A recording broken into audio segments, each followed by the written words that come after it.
Let's review how to use the Video Resizer accordion on the video editor page of Toolkit.law. Select the Suite section, then the Creative Suite, and open the video editor page. Scroll down and click on the Video Resizer accordion title bar to access this resource. Here, you can start by uploading videos from your device or pull them directly from connected cloud services like Box, Dropbox, Google Drive, or OneDrive.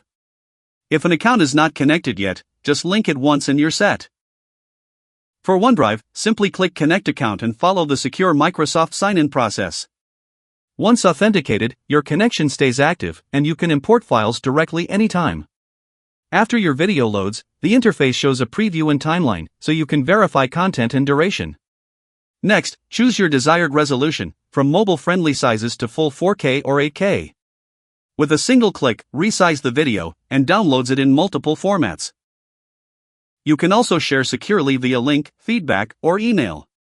Designed for legal workflows, this tool reduces steps, eliminates risk, and ensures your files are ready for court, clients, or internal review. And that's how you use Toolkit.law's Video Resizer accordion.